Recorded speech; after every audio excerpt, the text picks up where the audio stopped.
Good afternoon. Wanted to say hello to everyone and give an update on where we are with COVID and its vaccines, as we now are really 1.25 years into this, a little bit more, probably a year and a half when we think about when it actually started and where it came from.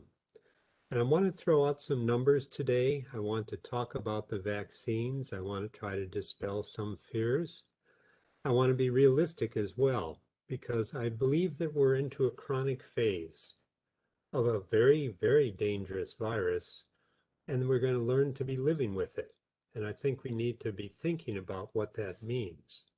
So that's kind of my topic for today, which is concept of trying to live with a chronic disease. Okay. So the question of a chronic pandemic is really kind of important because when this started, when we first really March of 2020 became crushingly real to the United States. Prior to that, it was one of those many diseases or viruses that happen in another land, in another country, and we propose it will never affect us, which of course is crazy talk.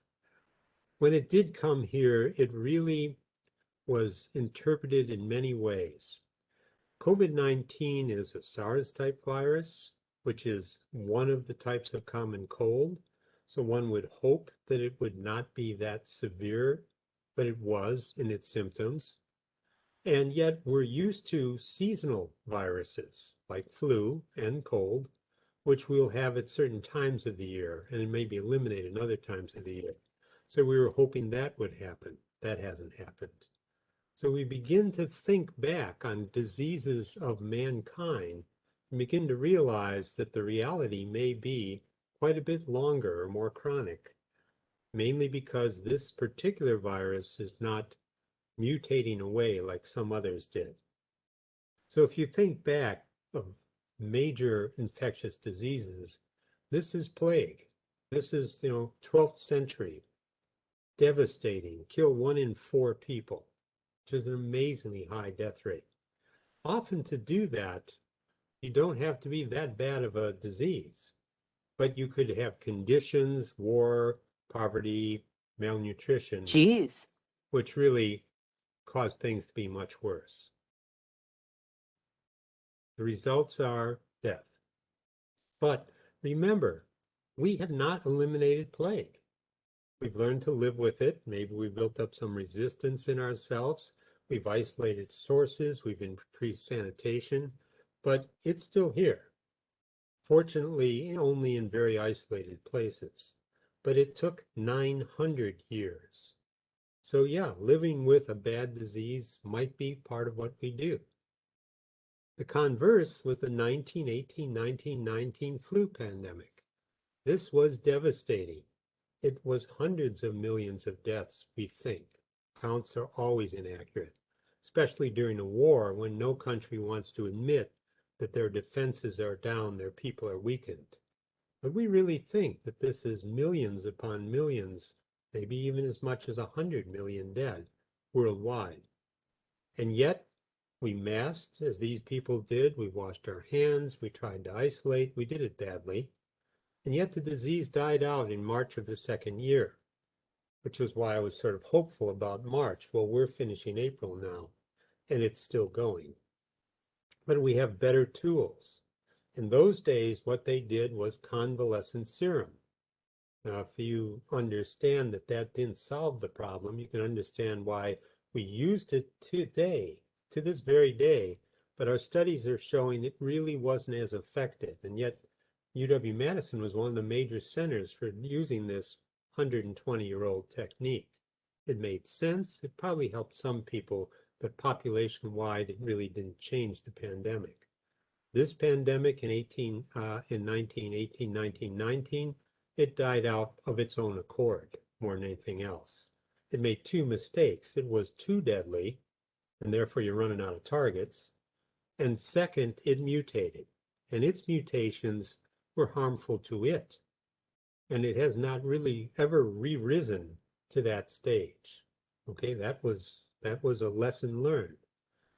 During the 20th century, we came upon many major diseases: measles, smallpox, polio. This is a polio vaccine in the early part 1950s of the response to that polio pandemic. I remember those pandemics. It affected my family, my neighbors, my neighborhood. And yet when this vaccine came, it dropped like a stone. It's extremely effective. Measles, the same. But these are examples of vaccines which, for mysterious reasons, seem to last a lifetime. Our ability immune, it may be because the disease, like measles, was so very infectious, certainly felt to be the most infectious of these diseases. And when people were naive to them, such as Native Americans or indigenous people of this hemisphere, were exposed to these diseases, they were devastated by measles. It wiped out whole civilizations. So this idea of who is naive to a novel infectious agent is really important. But if you think, for all the successes against things like polio, we have diseases like TB, malaria, AIDS, Ebola. We're really smart scientists. We make lots of vaccinations. We've not wiped out any of those. We have come to a chronic disease state with each of them. And that may be what we're headed for with this SARS virus causing the COVID-19 outbreak. And so we have to think what that means. What have we learned from this process, and what could we learn? Because tuberculosis still devastates parts of the world, not as common here. Malaria certainly devastates, a major cause of death worldwide, not so much here. And yet both diseases were rampant in the United States 100 years ago or less, including malaria in this very region. Lewis and Clark got malaria on their trip up the Missouri at these latitudes. We are not as effective against some diseases than others. There's a recent report that a malaria vaccine is 77% effective. We realize how lucky we are with SARS when we're talking 95% or even better efficacy. However, this disease, which we call COVID-19, is mutating, but not for the better. It has not had some sort of fatal mutation which caused it to die out. Rather, its mutations to the spike proteins or its receptors have caused it to be more infectious. And two of the mutations seem to make it more virulent. They are fortunately not combined yet. What we have in the United States is this Great Britain mutation, which is making it much more infectious, meaning much more of our population, not just the elderly, but the young as well, are getting sick. And we're finding out that they were just lucky. When this first came out, we said this seems to affect the elderly, inoculate the elderly once we get a vaccine. That's worked. Our death rates in the elderly have plummeted, but our cases continue to rise because the young people, young now is 30 for this disease, but we probably are beginning to see it in children as well. They certainly are getting it and carrying it and transmitting it. And remember, when they do that, they can form new novel mutations. That's a big problem. So this disease is very much with us. The strategy to vaccinate the elderly first was brilliant because our hospitalization rates fell. But some places we're now seeing so many young people becoming infected that the hospitalization rates are rising again. And that's certainly true worldwide. And that's important because as these changes took place, they took place in places where there are a lot of cases, a lot of people living together, South Africa, Brazil, and the tremendous number of cases that were in Great Britain before.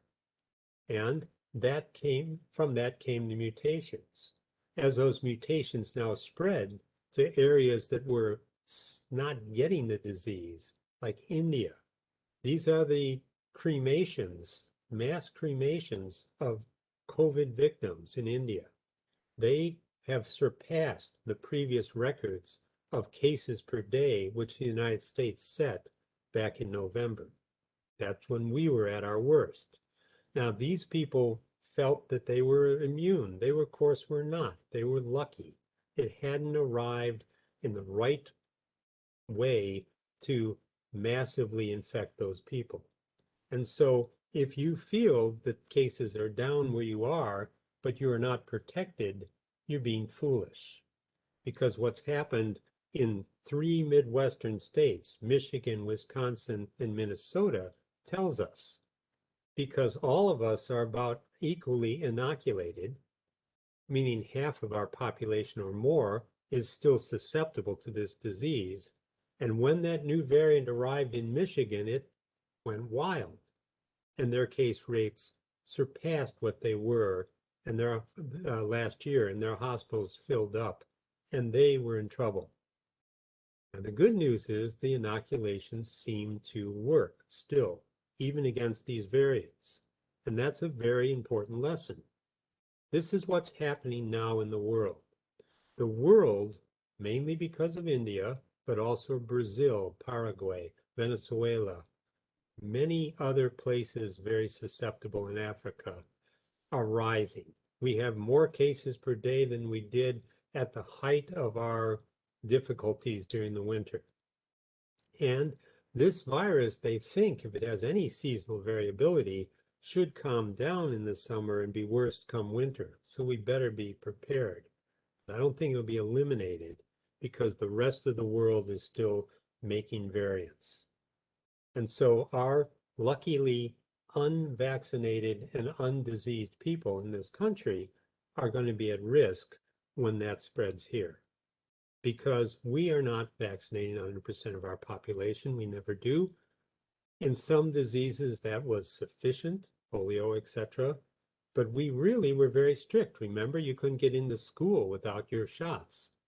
And so the percentage of vaccinated children with these diseases that the vaccines worked for a lifetime was very high, almost 100%. And that's why we've done so well with those.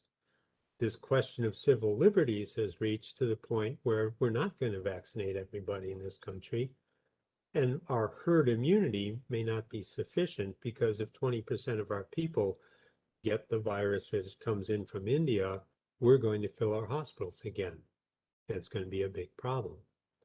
This is Wisconsin, a much happier story.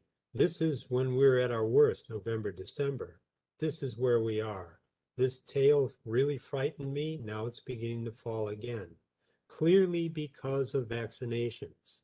We're not doing better, we're doing worse on masking. But masking worked because we had no flu. And we know that without separation and masking, we get these huge super spreader events. So that's what's happened. And the reason it's going down here in Wisconsin and in the United States is vaccination rates. This is where we stand in Wisconsin right now. About half our population is vaccinated. We're saying complete. About 80% of our elders is vaccinated, and Dane County is one of the best in the country. It's way above 90%, which is why this hospital is open again, because we're not filling the beds with elderly dying COVID patients.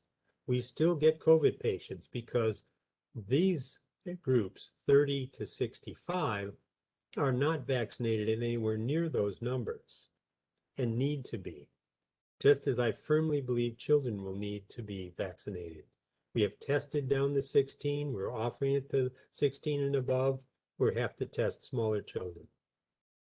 Okay, so vaccinations are the reason we're doing well. Don't drop your guard yet.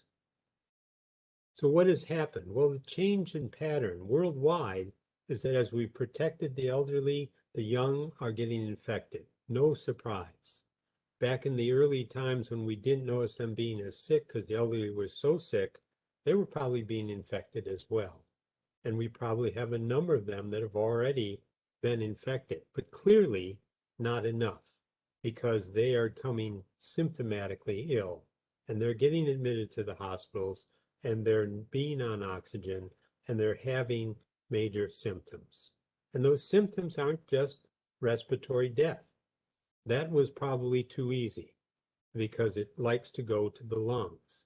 But the receptors are throughout the body, and the immune response of an infection, the inflammatory cytokines which are produced, cause a vasculitis which affects the brain in 1/3 of the people that have a severe infection. And if we look at just people that had COVID, we see about half of them have other illnesses, maybe requiring hospitalization, in the next 6 months.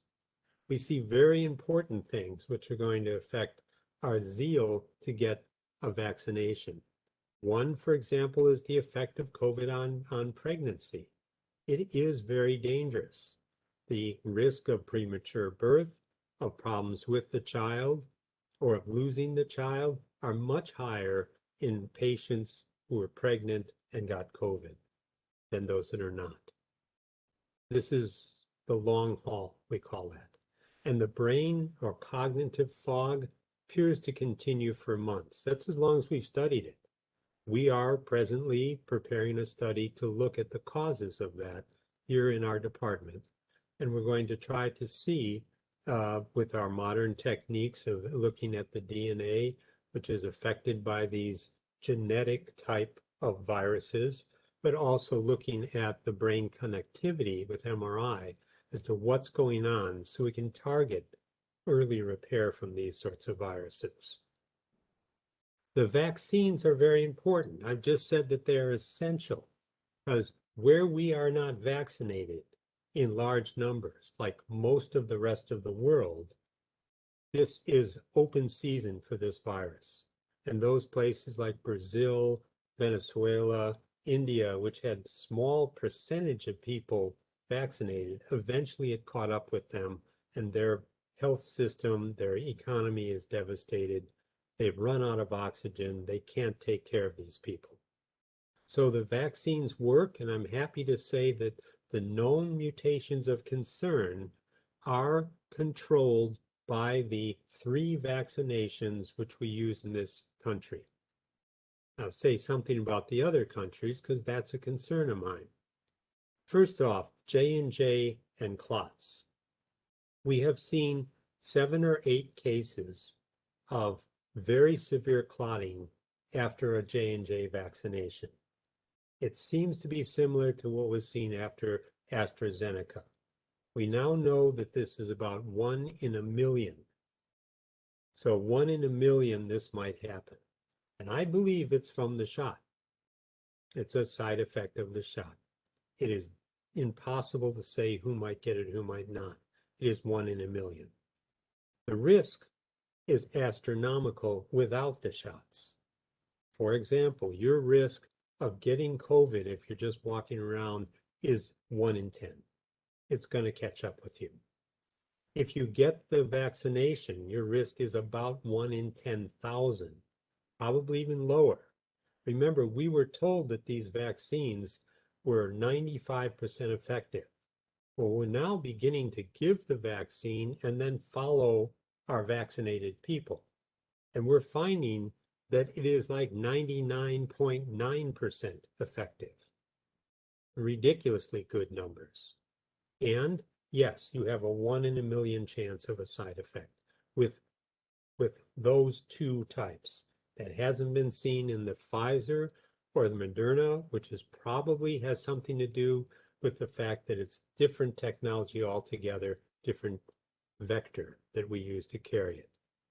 Now, other countries, India, China, Russia, are developing their own vaccines. As I said, there are at least 30 candidates.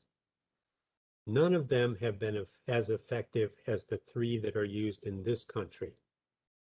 And we have concerns about their purity, etc., where they were made, particularly with the Russian.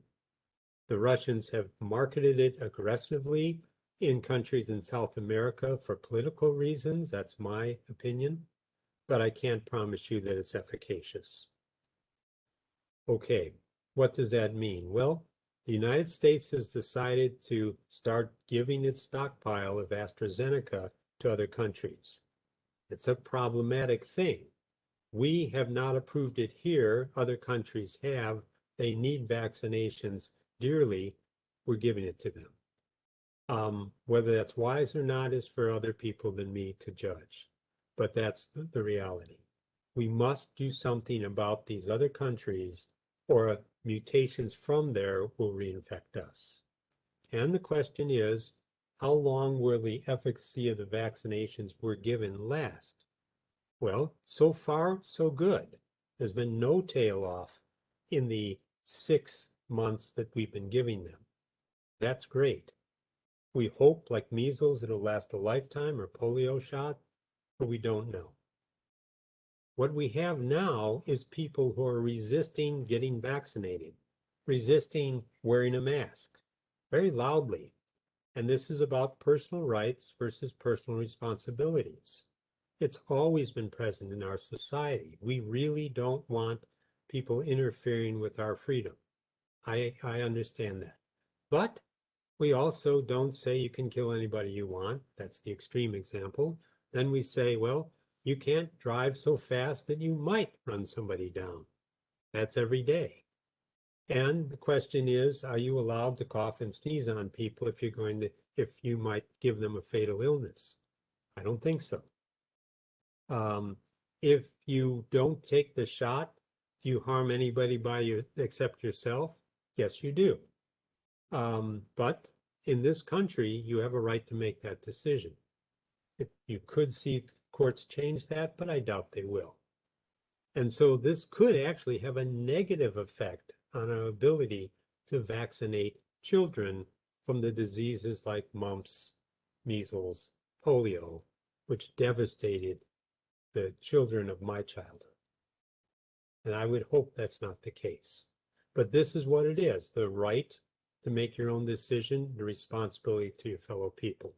We know clearly if people get vaccinated, they are much, much safer, and much safer from long complications. And the people around them are much safer. And I'll leave it at that. So what have we learned? We've learned that masks work. It decreased the infectiousness of this pandemic, at the same time wiped flu out. I never thought that'd be even possible. And that's with masks worn poorly by a majority, but not completely everybody. We learned that vaccines work, properly approved, built, high standards. They have complications. They always have. No question about it. But the risk of the complication is minuscule compared to the risk of not getting the vaccine. That's why we recommend it. And there's no magic bullet. This is not going away on its own. We are not going to be able to vaccinate everybody in Ghana, Nigeria, etc., although we will try. And I believe that will knock this disease down to where it's not mutating constantly and to where it's always a threat. So what will our new normal look like? I think we're going to be living with pandemic just as we do with the pandemic of malaria, tuberculosis, flu, which can rise and fall and rise and fall, which may be controlled by a booster shot. Because if with the modern technology in this country, we can respond in 4 to 6 months to a new variant. And so they've actually started to make booster shots to these variants, even though the original shot's still working. It's kind of a just in case. So next year you may need a booster shot. I hope not. I hope the antibodies continue beyond 6 months for many, many decades. That would be ideal. That'd be the best way to really diminish this disease. But I predict that we'll be living with this, and we'll still be more cautious, as opposed to destroying our vaccination programs for other diseases. I predict that we're going to be more cautious, and I'll bet that 40% of your work is going to be online in the future. People have gotten used to that. It's nice to not have to run all over the hospital for every meeting. It's nice to be able to be at TAC for a meeting and not have to drive back and through traffic but to do it online after your surgery. That's going to be helpful. We learned from that. We're going to learn that we need to be responsible to other people. When we're sick, we wear a mask, etc. Whole cultures have been doing that. We will. And we've got to learn to look after each other when science brings some opportunity, like a vaccine, to diminish it. So life is changing. It's beginning to open up, and it will. Yesterday, the CDC said, you're vaccinated, start living more normally. But if you're in a situation where there's some risk, take the normal precautions. So masks are becoming a little bit less required for common sense. Indoors, it's still easy to catch this. Outdoors, very difficult to catch this. Therefore, there's going to be a lot more outdoor events. We're going to have an outdoor picnic during the summer. That makes sense. Some of us will begin to go to some other activities, especially if they're outdoors, and we're cautious about indoors. As more and more people are vaccinated, it'll be safer. Work will change, our lives will change, we'll be better for it. And that's the lesson we learned. But the big lesson I learned is we have to look out for each other. It means your own personal liberties may be restricted by you so that you can help someone else, but also means we've got billions of people in countries like India, Brazil, Nigeria, we have to look out for. Best thing we can do for them right now is get them vaccinations. So that's where we are today. It's much better than we were even a couple months ago. It's not a good time to drop all precautions, but sensible lessening of them makes sense if you are in a vaccinated group. Thank you very much.